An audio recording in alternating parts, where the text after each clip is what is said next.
Hello दोस्तों, मैं Sonu sir lecture 3 में आप लोगों का स्वागत करता हूं। मैंने आपको लेक्चर 2 में बताया था कि इंग्लिश में 26 लेटर्स होते और जो 26 लेटर्स होते उन लोगों का अरेंजमेंट द अल्फ़ाबेट कहलाता है। अल्फ़ाबेट में ये भी बताया था कि इंग्लिश इंटरनेशनल लैंग्वेज होने के कारण, इंग्लिश ग्लोबल लैंग्वेज होने के कारण इंग्लिश के अल्फ़ाबेट के पहले द का यूज़ किया जाता है। दोस्तों, there are 26 letters in English language and arrangement of these letters are called the alphabet. जो इनका हिंदी लिखना चाहते हैं लिखिएगा कि इंग्लिश लैंग्वेज में 26 लेटर्स होते। इन सारे लेटर्स की सजावट द अल्फ़ाबेट कहलाता है। कहने का तात्पर्य हमारा यह है कि जो हमारे 26 लेटर्स A to Z तक होते हैं ना, A के बाद B, B के बाद C, C के बाद D, D के बाद E, ये सब जो बाबू आपका आता है वही का सजावट अल्फ़ाबेट कहलाता है। There are 2 types of the alphabet. Alphabet 2 प्रकार के होते हैं, सब लोग जानते होंगे, बच्चा वाला ये चीज़ है, ठीक है ना। और हम लोग बताया आप लोगों को कि हम लोग जो ऑफलाइन में सीखने वाले हैं, ऑफलाइन की तरह ऑनलाइन में जो सीखने वाले हैं वो आपका है capital letters, small letters. Capital letter सब लोग जानते हैं, स्मॉल लेटर सब लोग जानते हैं। बस ये जेड में थोड़ा सा फर्क आप लोगों को जानना है। ये जेड बड़ी जेड हुआ, ये छोटी जेड हुआ। जिनको कॉपी करना इसे आप कर लीजिए। अब इसके आगे हम लोग सीखने वाले हैं। इस प्रकार से आप लोगों का जो हुआ बाबू, ये अल्फ़ाबेट कंप्लीट हुआ और पहला अध्याय भी, पहला एलिमेंट्स भी हम लोगों का जो हुआ लेटर्स क्या हुआ छोटू, कंप्लीट हो गया। अब यहाँ पे हम लोगों को सीखना है दूसरा अध्याय, व्हाट इज वर्ड। शब्द क्या है, वर्ड क्या है। ए स्मॉल ग्रुप ऑफ, लिखते जाइएगा सब लोग साथ साथ में, a small group of letters having complete sense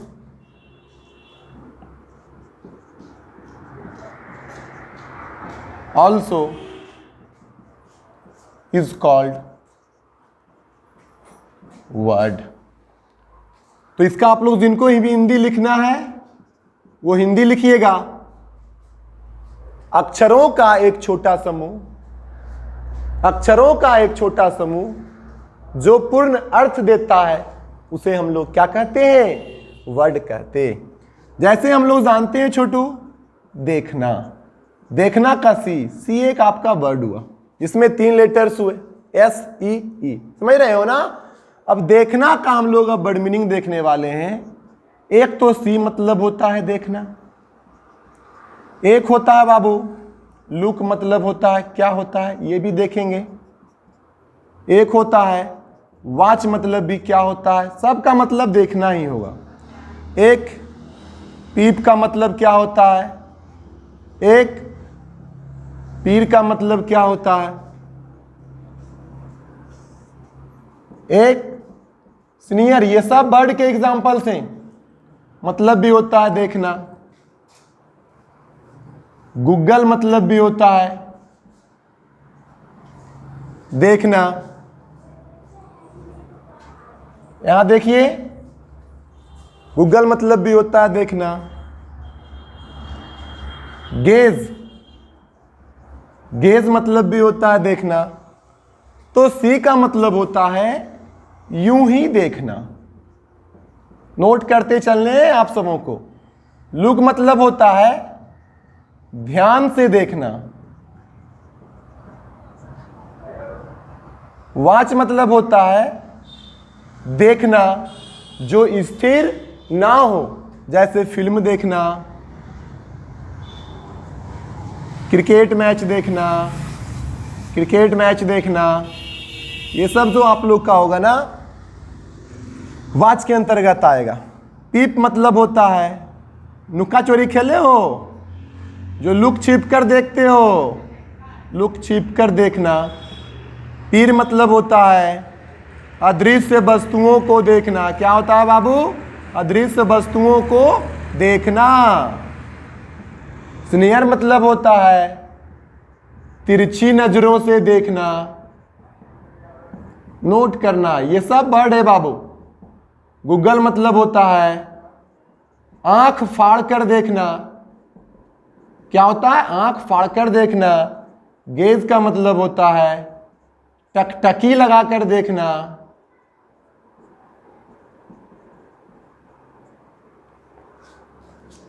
ये सब आपके क्या हुए? वर्ड हुए। जितने भी ये सब हैं, सब जो होते हैं ना, ये लेटर्स के छोटा सा समूह होते हैं, और वह समूह एक क्या कंप्लीट सेंस देता, पूर्ण अर्थ देता है। उसी को हम लोग क्या कहते हैं? वर्ड कहते हैं। नोट कर लीजिए। और बहुत सारे वर्ड हैं क्योंकि सब लोग जानते हैं। मैं कुछ ये एग्जांपल्स दिया आप लोगों को, इनको क्लिक करना है, कर लीजिए।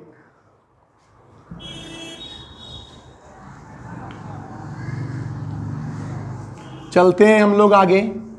अब तो कहोगे ना कि सर जब अक्षरों का समूह होता है ना, तब वो तो वर्ड हो जाता, लेकिन सर इसमें भी तो अक्षरों का समूह है। सीटीए, बीटीए, पीटीए, ये सब क्या है? इस टाइप्स के जिसके ना सेंस ही नहीं होंगे। ये सब का कोई सेंस है बाबू? CAT, कैट, कैट बने बिल्ली होता है, परंतु सीटीए का मतलब क्या होता?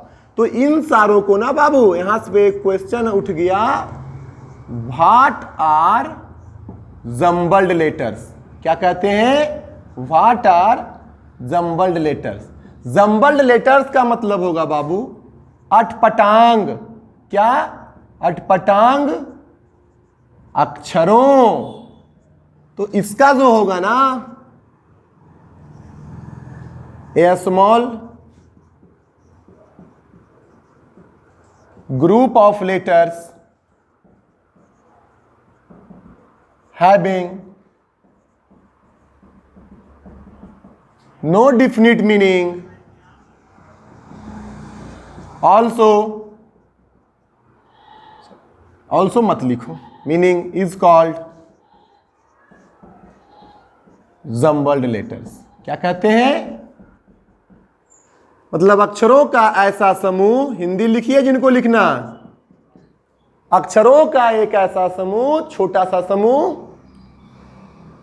जिसका पूर्ण अर्थ नहीं होता है, उसे हम लोग क्या कहते हैं? जम्बल्ड लेटर्स कहते हैं। जिसका एग्जाम्पल्स ना बाबू ये सब हो गया, ये सब हो गया जो सीटीए, बीटीए, पीटीए, आरटीए, ठीक ना, NAF या अदरवाइज कुछ भी जिसका कोई भी ना सेंस ही नहीं होता है, उसे हम लोग क्या कहते हैं? जम्बल्ड लेटर्स कहते हैं। जिसका सेंस हो गया बाबू अक्षरों के समूह को, ठीक है ना, उसे वर्ड कहते हैं। बहुत सारा एग्जांपल्स वर्ड का होता, बहुत वर्ड होते हैं इंग्लिश लैंग्वेज में, परंतु जिसका ये सब जो है ना, ये भी अक्षरों के समूह है, परंतु इसका कोई सेंस ही नहीं होता, उचित सेंस ही नहीं होता, इसलिए हम लोग क्या कहते हैं? इसे जम्बल्ड लेटर्स कहते हैं। क्लिक कर लीजिए। इस प्रकार से हम लोगों ने वर्ड को भी मतलब की सीख लिया। दूसरा अध्याय, अब बाबू जो हम लोग तीसरा अध्याय जो सीख रहे हैं, तीसरा अध्याय जो हम लोग सीखेंगे, व्हाट इज फ्रेज। लिखते जाना है। फ्रेज का मतलब होगा आपका शब्द खंड। क्या होगा? शब्द खंड। A small group of words having a small group of words having complete sense is called phrase। Fast में पढ़ने हैं बाबू थोड़ा सा, क्योंकि फिक्स्ड टाइम पीरियड में आपको पढ़ाने हैं, नहीं तो कितना लेक्चर बेसिक इंग्लिश के आप लोग पढ़ोगे। थोड़ा सा फास्ट में पढ़िए, फिर घर में इसे लिखकर थोड़ा सा ध्यान देकर इसे पढ़िएगा, तो आशा करते हैं सब कुछ समझ में आ जाएगा। मैं बार बार गुजारिश कर रहा हूं कि चैनल को लाइक भी करने, सब्सक्राइब भी करने, दोस्तों के पास शेयर करने, बेल आइकन को भी दबाने हैं ताकि जब भी मेरा वीडियो का नोटिफिकेशन आए तो सबसे पहले आपके पास आ जाए। और दोस्तों को पढ़ने के लिए कहने 8, 9, 10, 11, 5, 6 जो भी है ना, सब बच्चे इसे प्रेम से पढ़ेंगे। देखिए बाबू, जो इसका हिंदी लिखना चाहते हो ना छोटू, वो इसका हिंदी भी लिख डालो कि फ्रेज क्या होता है। फ्रेज जो होता है ना छोटू, वो शब्दों के छोटे से समूह होते, शब्दों के छोटा सा समूह होता, ठीक है, और वह पूर्ण अर्थ देता, उसे हम लोग क्या कहते हैं? फ्रेज कहते हैं। क्या कहते हैं? फ्रेज। देखो ना कुछ एग्जांपल्स, फ्रेज तो बहुत सारे होते हैं बाबू, लेकिन कुछ एग्जांपल्स फ्रेज का लिख लीजिए। जैसे देखिए, लुक इनटू, क्या है ये? लुक इनटू, ये एक फ्रेज है, इसका मतलब होता है जांच पड़ताल करना। लुक एट, ध्यान से देखना। लुक आफ्टर, देखभाल करना। फेड अवे, मुरझा जाना। ज्यादा ये तो बहुत सारे होते हैं, मैं 5-5 एग्जांपल्स देके आपको निकलना चाहता हूं। फेड अवे, मुरझा जाना, सब लोग नोट करते जाओगे इसे। गो इन, के अंदर जाना। नोट कीजिए इसको बाबू, नोट कीजिए। ये आपके क्या हुए? इस टाइप्स के आएंगे ना तो आपके क्या हो जाएंगे? फ्रेज हो जाएंगे। मतलब फ्रेज शब्दों का एक छोटा समूह होता है। देखो है ना, 2 शब्द 2 शब्द 2 शब्द, ये सब मिलकर एक निश्चित सेंस दे रहे हैं, कंप्लीट सेंस दे रहे हैं, इसीलिए ये सब क्या हो जाएंगे? फ्रेज हो जाएंगे। नोट कर लीजिए।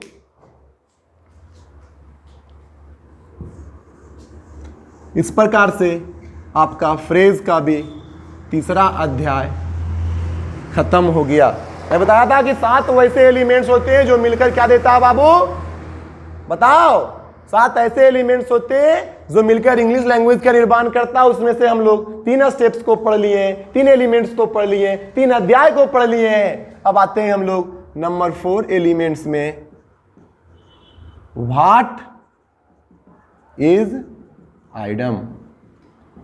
आइडम का मतलब होता है छोटू मुहावरा। आइडम का मतलब होता है मुहावरा। इसका लिखिएगा a small group of words having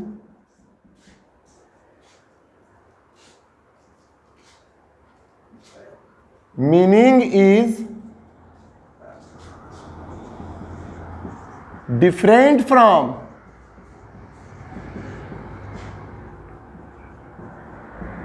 main meaning। इसका हिंदी लिखने हैं शब्दों का, आप लोग लिखो ना हिंदी, शब्दों का एक छोटा समूह जिसका अर्थ मुख्य अर्थ से अलग होता है, उसे आइडम कहते। एक बार फिर से, शब्दों का एक छोटा समूह जिसका अर्थ, हिंदी अर्थ, ठीक है ना, मुख्य अर्थ से अलग होता है, उसे हम लोग क्या कहते हैं? आइडम, मुहावरा कहते। इसका भी कुछ एग्जाम्पल्स लिखने हैं, एग्जाम्पल से क्लियर होगा। फ्रेज भी बाबू बहुत सारे होते हैं, आइडम भी छोटू बहुत सारे होते हैं, लेकिन जब भी इंग्लिश सेंटेंस बनता है ना तो फ्रेज और आइडम्स दोनों का क्या होता है? यूज किया जाता है। वहां आपको समझने, गमने, बुझने कि कौन से आइडम है, कौन से फ्रेज हैं। इसीलिए मैं ये सब छोटा मोटा जानकारी बेसिक इंग्लिश के माध्यम से आपको देने का प्रयास कर रहा हूं डेस्टिनी इंग्लिश हब नामक यूट्यूब चैनल से। मैं सोनू सर। ओके, समझ रहे हो ना? आ जाओ यहां पे। ए रेनी डे। देखो ना, बरसात का दिन ऐसे हो रहा है, लेकिन इसका जो अर्थ होता है ना, बुरा दिन होता है। क्या होता है? बुरा दिन। यही तो है आपका आइडम। इसका सेंस हिंदी कुछ और दे रहा है, लेकिन अर्थ आपका कुछ और हो रहा है। इसी को तो हम लोग मुहावरा कहते हैं, ए रेड लेटर डे। क्या होगा बाबू? A red letter day. इसका मतलब होगा शुभ दिन। देखो ना, नंबर 3 आपको मैं लिखा रहा हूं, build castles in the air. Build castles in the air, इसका मतलब होगा हवाई किला बनाना। क्या होगा इसका मतलब? हवाई किला बनाना। आगे आप लोग लिखिएगा,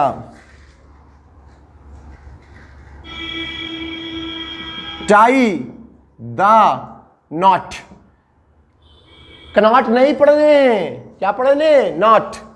टाई द नॉट, इसका मतलब होगा शादी करना। 5वां नंबर, डाई इन बेड, इसका मतलब होगा स्वाभाविक मौत मरना। क्या होगा इसका मतलब?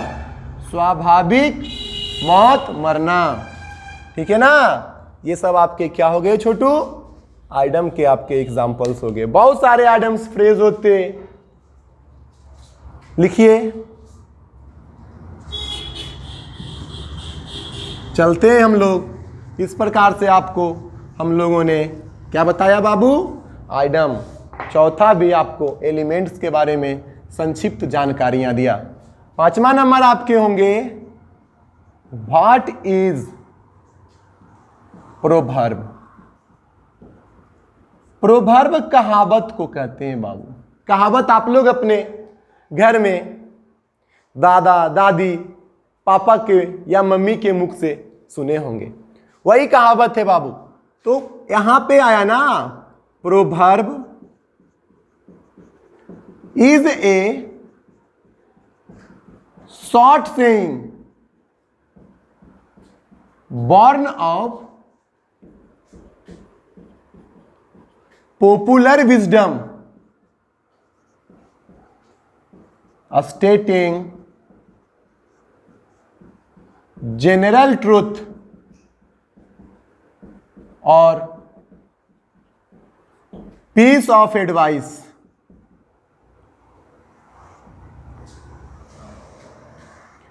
तो शॉर्ट सेइंग जो आया ना यहां पे, भूल जाता हूं लाल ब्लू काला ये सब करने के लिए। पढ़ाने में मैं हमें सिर्फ ये लगता है ना बाबू कि मैं अपने बच्चों को किस प्रकार से नॉलेज दूं, कम टाइम में ज़्यादा नॉलेज देने का प्रयास करूं। बाकी ये तो आप लोग जानते हो, जब दुनिया एडवांस हुआ है तो मैं आपको ऑनलाइन के माध्यम से बता रहा हूँ। वापस इसे रोक कर भी स्टॉप करके भी देख सकते हो, ठीक है ना? आप स्टॉप करके भी आप लोग इसका क्या कर सकते हो? स्क्रीनशॉट ले सकते हो। इसलिए देखो, शॉर्ट सेइंग इसको लिखना है इस प्रकार से करो, शॉर्ट सेइंग। शॉर्ट सेइंग का मतलब होगा संक्षिप्त कथनी। कथन बड़ा, कथनी छोटा। ओके, शॉर्ट सेइंग का मतलब संक्षिप्त कथनी।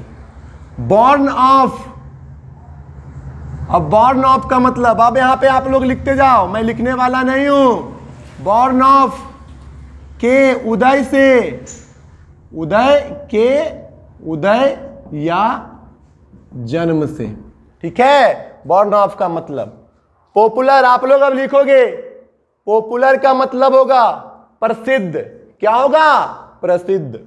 विजडम का मतलब होगा साम्राज्य। क्या होगा? साम्राज्य। स्टेटिंग, स्टेटिंग का मतलब होगा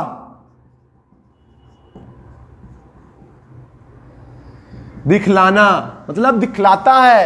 जनरल ट्रुथ का मतलब होगा ये जनरल ट्रुथ। अस्थाई सत्य, क्या होगा? अस्थाई सत्य। पीस ऑफ एडवाइस, ये पीस ऑफ एडवाइस साथ में लिखना है इस प्रकार से, piece of advice. Piece of advice का मतलब होगा बाबू परामर्श। क्या होगा?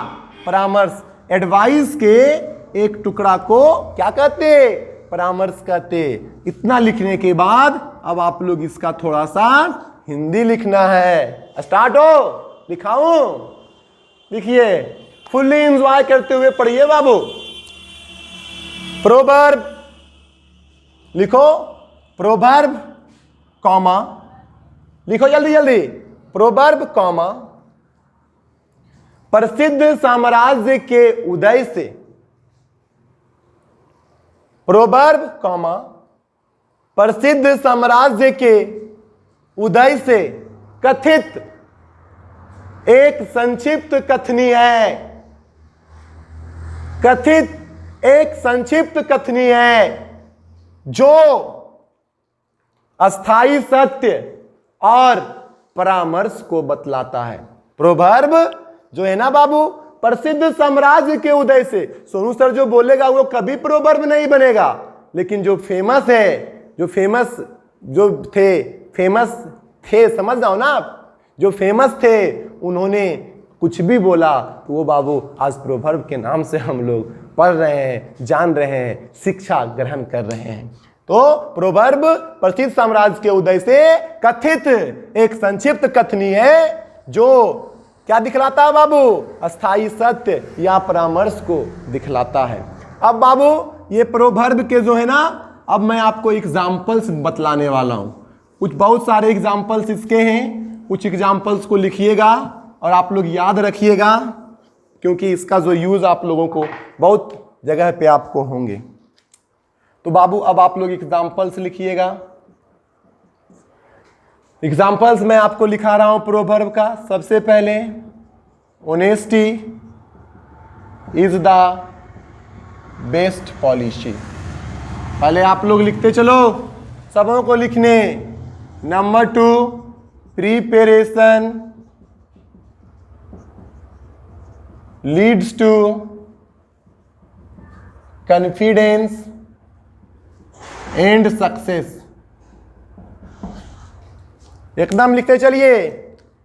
3, work is worship. Work is worship, लिखते चलिए। Number 4, failures are the pillar of success. पांचवा लिखिएगा, handsome is that handsome does if the sky fall I could catch it. Think big reach high, the sky is not limit। बहुत सारे होते हैं proverb. Proverb का ना कमी नहीं है।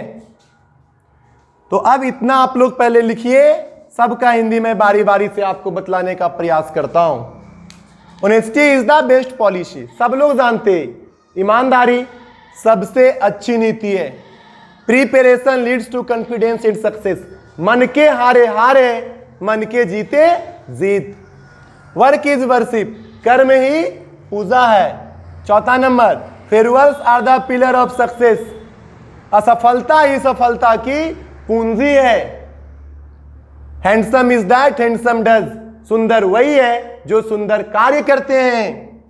If the sky fall I could catch it, ना 100 मन घी होगा, ना 100 मन तिल होगा, ना राधा नाचेगी।